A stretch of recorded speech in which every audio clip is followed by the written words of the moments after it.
Hello, viewers and listeners. This is Big Law, and welcome to Locked On Virginia, your first place to come to get your Wahoo fix every day as part of the Locked On Podcast Network.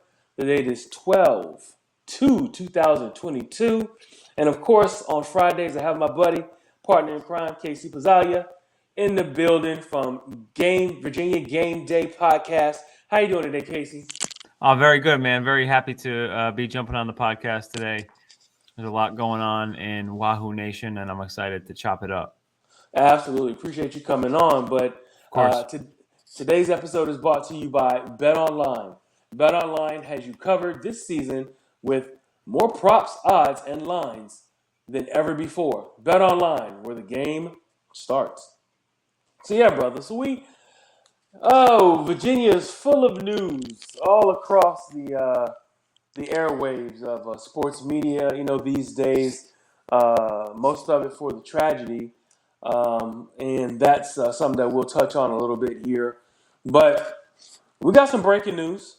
Here, and I know you're there on the grounds at the University of Virginia.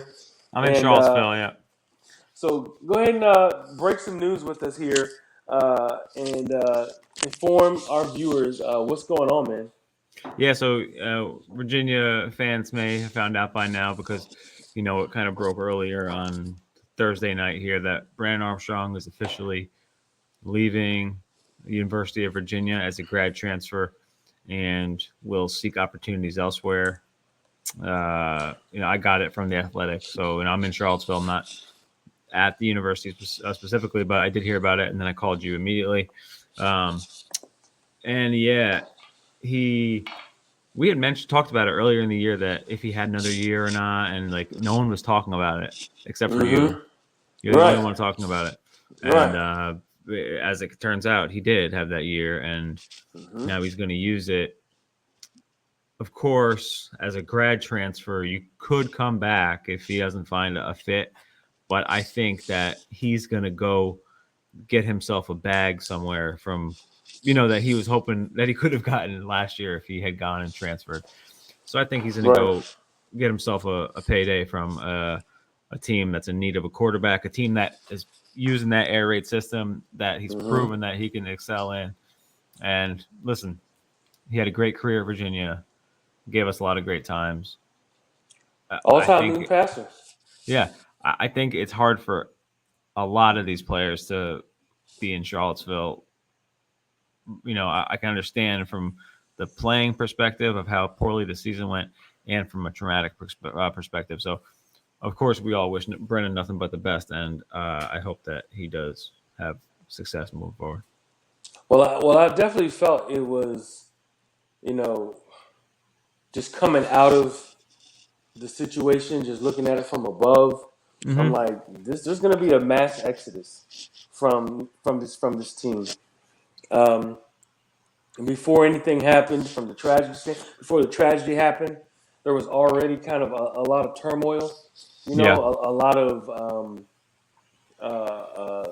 don't want to say infighting, but there was just a lot of disagreement going on with every level of the offensive side of the ball. Anyway, the defense was tight. But the offensive side, which was having a lot of the trouble, which is also a big more of the focus for the head coach and the offensive coordinator. There was just so much happening. There's so much talent that was there that was that a lot of people felt was mismanaged. I think it's a coaching staff issue, right? There's some turmoil within the coaching staff, possibly. Oh yeah. I think to be as bad as they were, there had to be. There had to be some discord between position coaches to the head coach to the OC. There's, they could not be. Even if they were on the same page, they had to have been missing signals somewhere. Yeah. You know what I mean? So there's some type of a discord everywhere. If they were on the same page, they need to switch to a different page. Right. And they never got there. There. Or if they got there, it was just. So somebody somewhere in the staff was just missing it, or even worse, the players weren't getting the message and like we talk about Coach Mox, right? The women's basketball team. She came in immediately, implemented her system. All the ladies bought in day one. Yeah. A lot of the kids never bought in. I'll say this. Coach Mox brought in her coaches too. She came from Missouri State. She brought Missouri State people with her. Coach Elliott, I don't know I'm just using this as an example. He came in and he plucked a million different people from a million different places. And sometimes it helps to bring a system completely in, much like Bronco did when he came from BYU. But yeah, I don't know if what the situation is. Do you think Des Kitchings will be the offensive coordinator? I talked about this before with some of my Seven Cities folks, and I'm thinking Carla may have something to say about that. I would think, listen, the proof is in the pudding. The numbers don't lie, whatever analogy you want to use. You went from here to here with the same quarterback and same receiving crew. So it's like, what's going on? I think she'll probably say something like, either you call the plays, Tony. That's what I would hope for. Or you get rid of Kitchens. Get another OC play caller. Yeah. I'm thinking some kind of conversation like that's going on behind the scenes. But like I was saying, to try to field a team to put all these tragedies behind us and get into next spring ball, which is 4 months away, right? Yeah. I mean, I don't know. To pick up, it's I don't know. I don't know how you do it, man. There's going to be some guys who are going to be like, I'm sticking around. I want to rebuild this thing. There's going to be I don't know how many percentage, maybe 30, 40% of the guys are going to say, I'm not going anywhere. I want to be here. Stick around. There's some guys who are going to be like, it's just different personalities.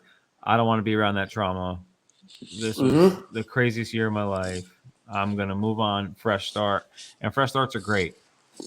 And then there might be some people who, like, we have to worry about getting some transfers too. We're going to have an exodus of players. I've mass exodus. The word is. Yeah. But at the same token, we need to get some players too.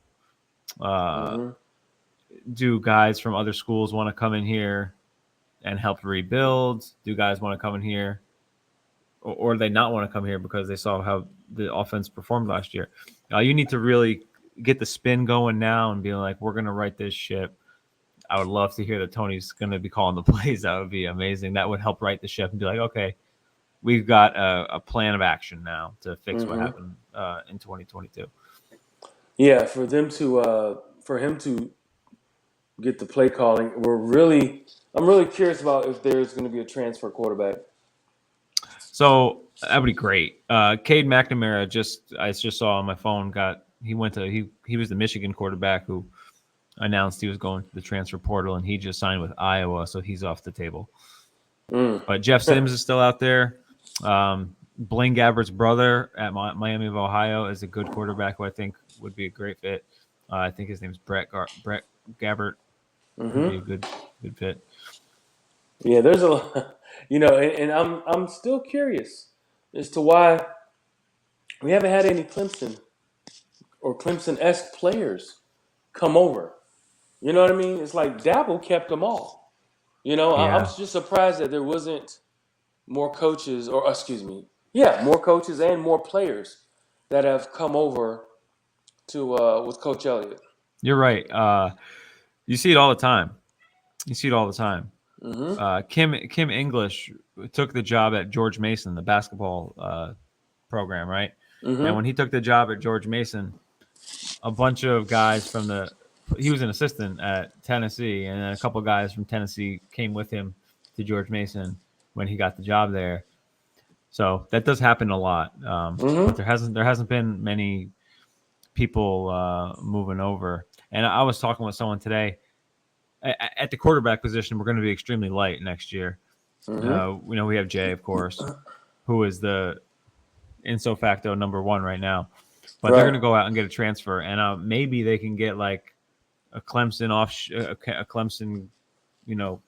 cast off that is looking for more playing time or wants to compete for a starting job? Well, remember the quarterback? He was at Clemson. He was at Duke. Now he's at App State. Chase Bryce. Right, Chase Bryce. Yeah. Somebody like a Chase Bryce. Someone who's been backing. Well, the direct backup to DJU, the quarterback at Clemson. Klubnik. He is a stud. Yeah. But maybe the fourth guy on the line, Right? Who maybe has, a senior or a redshirt junior who's been in that system for a while and knows that I'm never going to jump that rookie. I'm never going to get over DJU, and my eligibility is going to dry up. Yeah, maybe we go to another ACC school, help rebuild with my old offensive coordinator who I'm familiar with. I know the system already. Yeah, dive in with both feet. There's not a lot of competition. Maybe he's could be thinking that it could happen. I'm interested in seeing if there are any Clemson players that are going to come to the rescue for Coach Elliott as well. But I haven't seen anything, haven't heard anything. Yeah, but, and that's not to say that the recruiting hasn't been great. They're second to last in the ACC, but has not been that great. So with mass exodus on the way and recruiting's looking a little light, we got some things to worry about in Virginia Nation. BetOnline.net is your number one source for sports, betting info, stats, news, and analysis. Get the latest odds and trends for every professional and amateur league out there. From football to basketball to soccer and esports, we've got it all at BetOnline. And if you love sports podcasts, you can find those at BetOnline as well. We're always the fastest and easiest way to get your betting fix. Head to the website today or use your mobile device to learn more. BetOnline, where the game starts. So Brennan Armstrong leaving, which is just the windfall, man. We already had a decommit a couple weeks ago. Yep.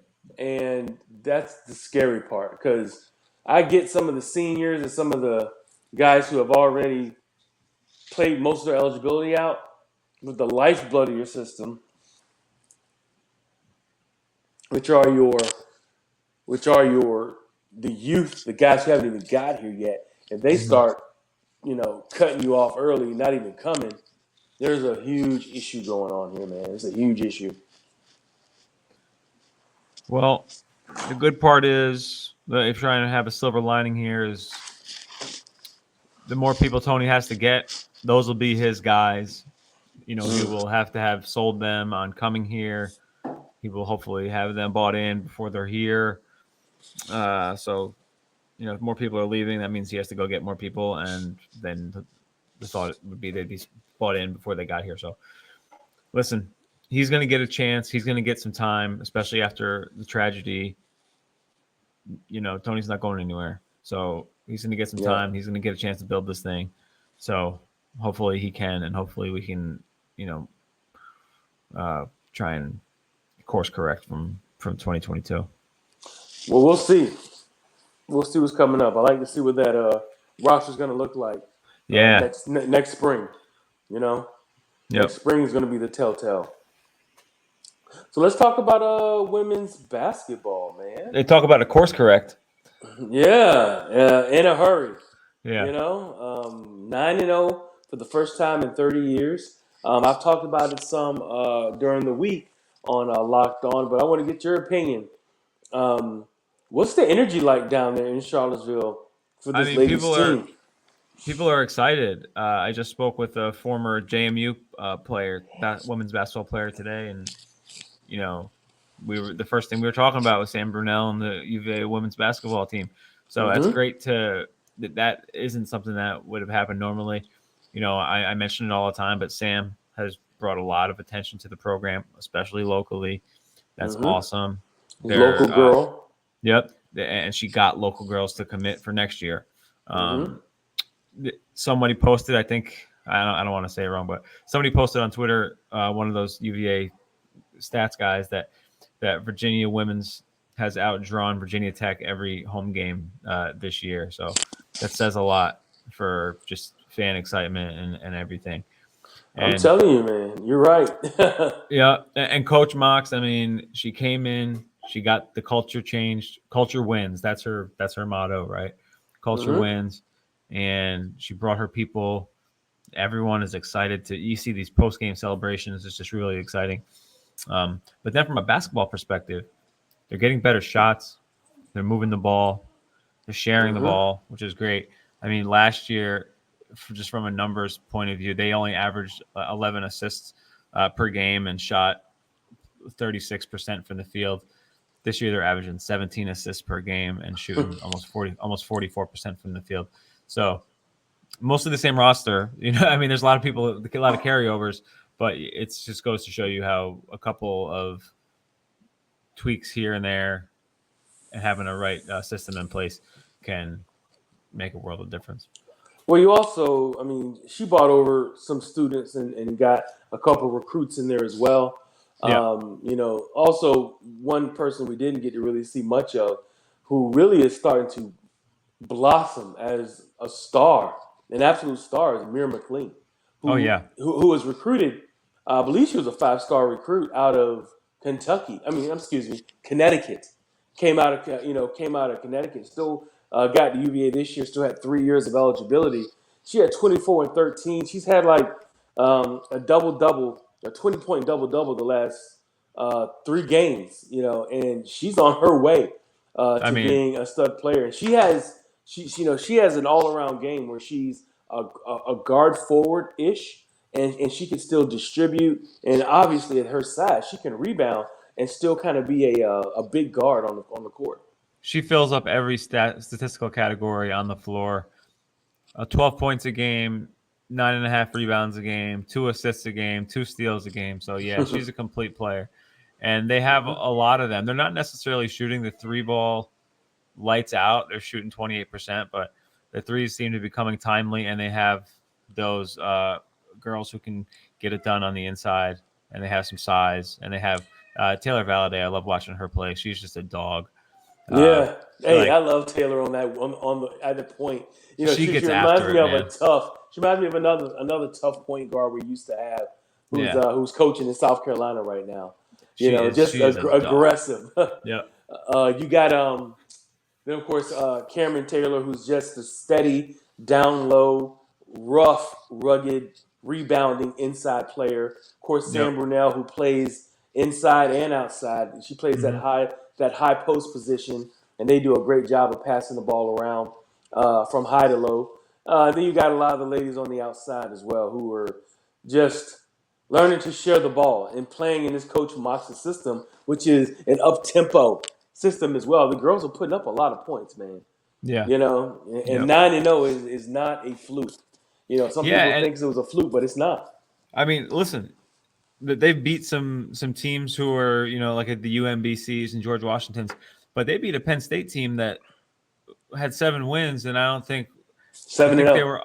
they were undefeated before they played them. So I mean, they're getting it done against some real teams here, and it's nothing to sneeze at. If you haven't seen them play, go see them play. Tickets are inexpensive. You get great seats. It's an awesome time.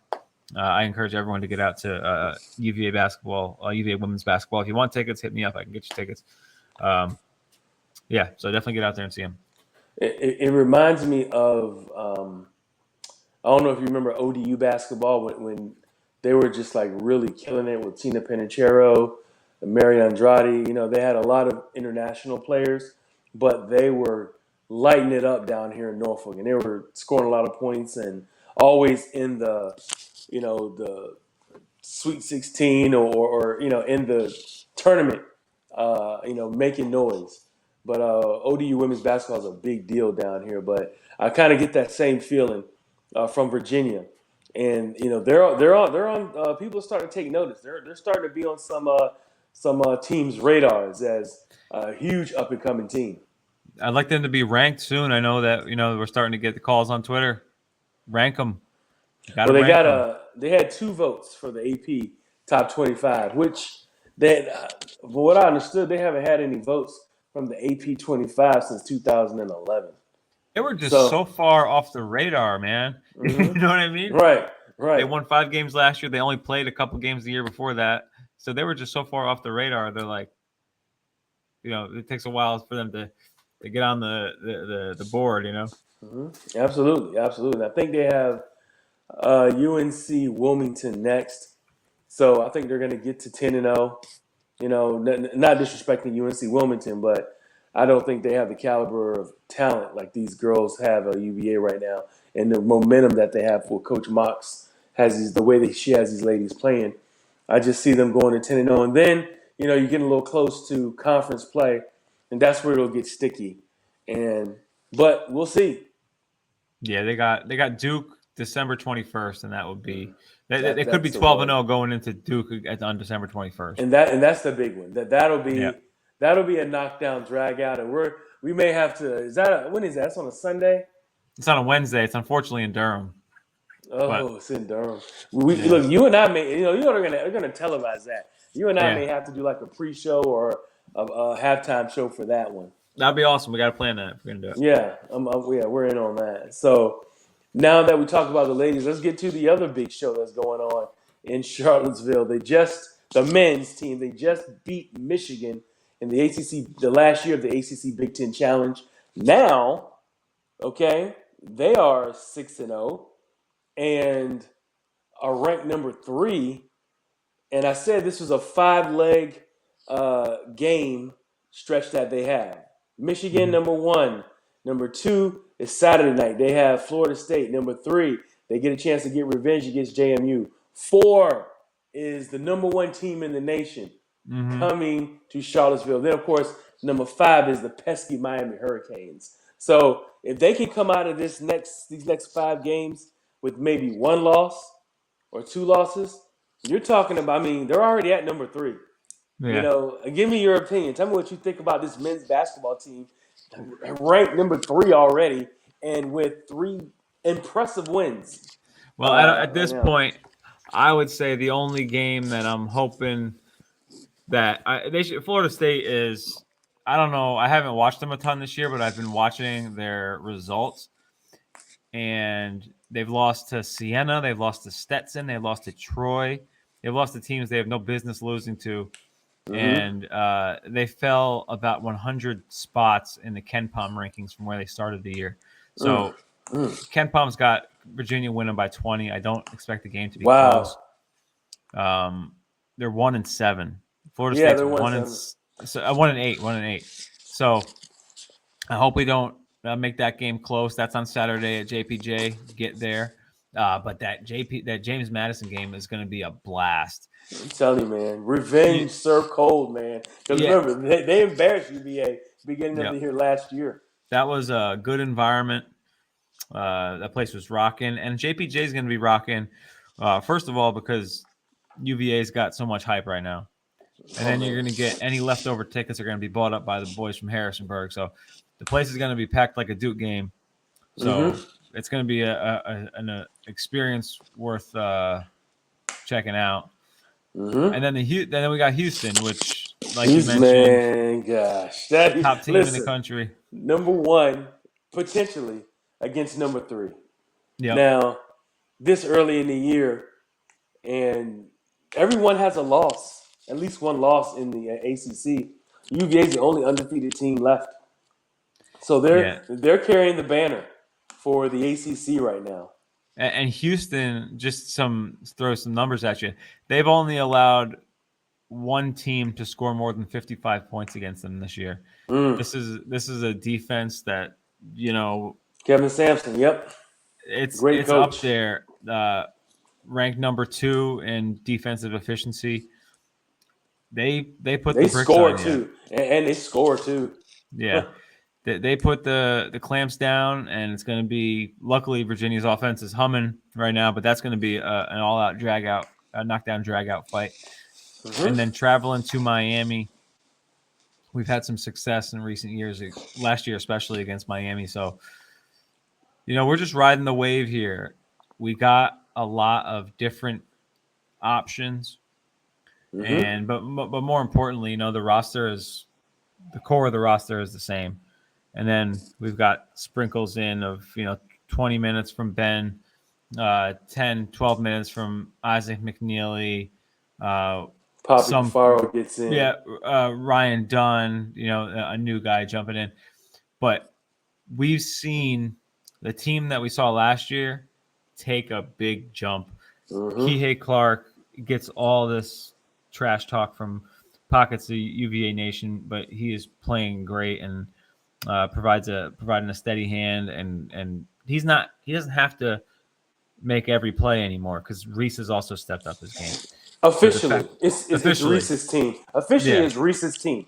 So now, even though Kihei's the general, but whose team it is Reese's team. So you have Reese making plays 60% of the time, where instead of Kihei having to make plays 60% of the time, and that allows Kihei to be sneaky good when he needs to make 3 or 4 drives a game. You know what I mean? Yeah. So everyone's playing better. Caden's taken a huge leap. Yes, he has. From where he's been. And before you said you were about to talk about Armand? Yeah, let's talk about Armand. Yeah, and before last game, he had taken a big leap. Yeah. And how he's been playing. It kind of scared me though, watching him in that Michigan game because he was 1 for 7. It looked like last 1 year. for 8. Yeah, it looked just like last year. And then also missing those 2 free throws, it could have iced the game. Man, I thought our free throws have been a problem all year. To be honest, that's like my one pet peeve. I feel like I'm not sure what our percentage is, but I feel like so many times throughout the year I've been like, come on, just make your free throws. Yeah. We know what it is we're taking more of them, but we're missing them. We're one of the top teams in the nation to get to the foul line, but we're missing those shots. Now, we make them, we're probably beating teams by a lot worse score. But we're 72% from the line. And we could be, and typically we're a lot better. We're a lot better when we have big men who can shoot free throws. So that's pretty bad when we're at 72% and our big men are decent free throw shooters. So yeah, I feel like Jaden's always making 1 or 2. I'm like, Cade's been making them. Cheapies. Yeah, Cade's been making his foul shots, but I've seen Kihei miss a few. I've seen Armand miss a few. Reese has never really been a great shooter, period, from anywhere, but except he's starting to show that he has worked on his shot. This off season, so he's showing a complete game. He's hitting. He's only taking a 3 or so a game, but when he's getting it, he's making it. Last game he had that corner 3 that I think Kihei passed out to him, and he sunk it. Ben had that little explosion there against Michigan where he kind of took over the game towards the end, which was great X factor. to see. He's the X factor. Ben is the X factor on this team. I don't think Tony has ever had a player in recent memory like Ben Vanderplas. A big man who can handle, distribute, shoot, play on the block. He can do anything offensively that you need. And Tony threw him to the wolves a little bit last game because he had Ben playing the 5 guarding Hunter Dickinson, and I'm like, they were mentioning he's giving up 5 inches, But that's the second time he's done that because he did it the game before. They had him playing the 5, and it gave the team more versatility. That means that all 5 players are a threat offensively. But they did the same thing to Ben, had him playing that 5 and Jaden playing the 4. So, it's just great because that just gives him ultimate versatility. And then you still have Poppy and Caden on the floor, and we've got so many different ways to go. If you want to be tough, we can put Poppy out there. We could put a guy like Tane out there who's tough guy and guard on the wing and be tough. Reese the top defender in the him and Kihei are like great on-ball defenders on the perimeter. McNeely is gonna have games where he gets hot.